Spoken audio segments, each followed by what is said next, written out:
everyone. I am Charlotte Marie and welcome to Charlotte's Web channel.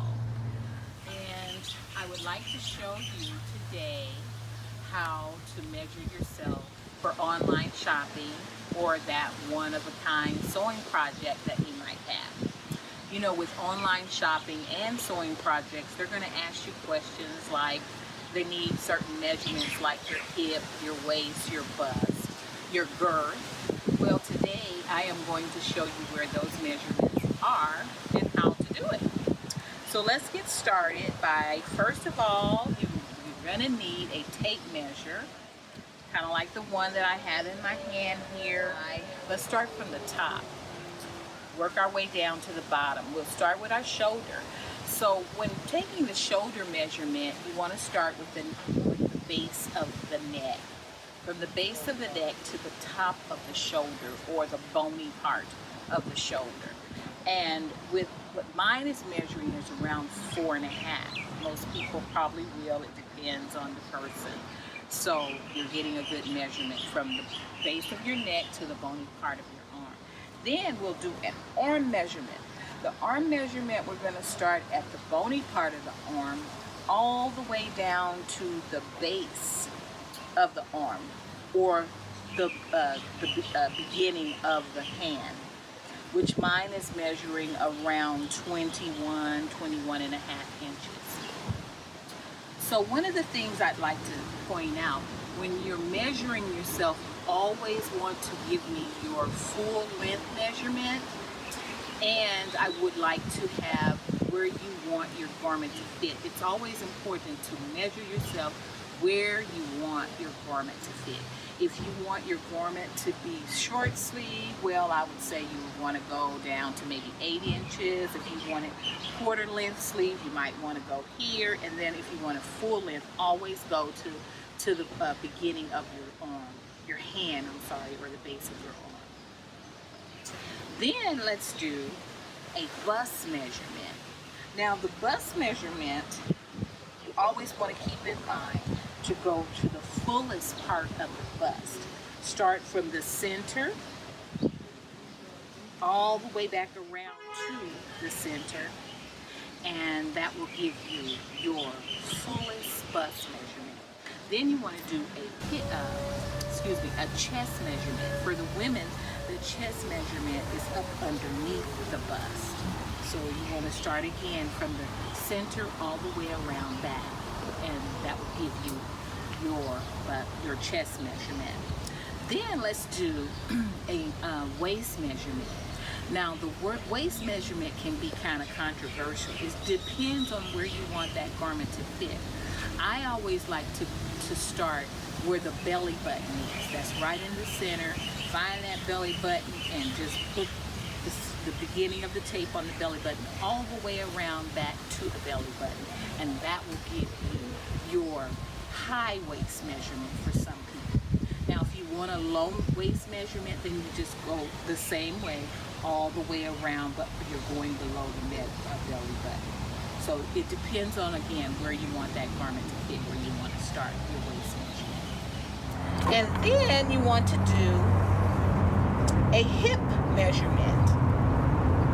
Now with the hip measurement, you want to go all the way around. Now you can do it from one side because it's easier actually for you to see it. From here it's a little easier, but I want that measuring tape to be able to go up and down as I'm able to get my pants up and down or over the hip or skirt or what have you. Want it to be enough so that you're able to get that looseness or that slack in the hip. So you'll be able to get the pants up and down. And then you want to do a full length measurement. The full length measurement can be for your pants, which is something that I'm going to need anyway. So with the full length measurement, I want to start where my belly button is. That's my waist, all the way down to the floor. And I literally will step on that tape if I'm by myself doing a measurement. And then I'll just bend down and pick it up wherever it is on that floor. So that'll give me my full length measurement.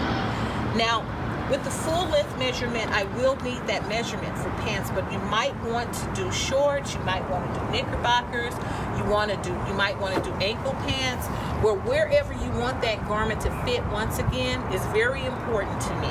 So I need you to take that measurement also of where you want the garment to fit. And then I'm going to need you to do a inseam measurement. Now the inseam measurement, again, I'm going to step on that tape and I'm going to take the tape measure to the crotch area or the inner part of my upper thigh all the way. And then I'm going to, like I said, step on that tape measure, bend down, get that tape measure, and that's what your measurement will be. And you want to also do it wherever you want that garment to fit. If it's going to be a pair of shorts, take it to the shorts from the upper thigh to where you want it to be. Then you're going to do a girth measurement. What the heck is a girth measurement anyway? Well, let me show you what it is. The girth measurement typically is for pants. So when taking that measurement, I want to step over the tape measure, bring that tape measure all the way between the leg and up to the belly button. And as you can see from the back, also to where the belly button would stop, all the way through. And then that's what's going to give me my girth measurement. Okay? And then, well, I think we're pretty much done with the measurements, except one other thing I can think of that we did not do, which would be good for blouses or what have you, is a blouse measurement or a shirt measurement. When you're doing a shirt measurement, you want to start from the shoulders, the top of the shoulder, all the way down for the women, or kind of right there at the bust, and bring it down to wherever you want that garment to fit. If I want my belly button to show, if I want it lower, if I want it below my hips, then that's where I want my garment. Wherever you want that garment to fit is where you want to take that measurement for your blouse or a shirt or what have you. So I'm really hoping that this tutorial kind of help you understand a little bit of where those measurements are and how to take them. So if you would just please subscribe to my channel and become a part of our sewing community. And with that, I'm going to say happy sewing or happy adventures.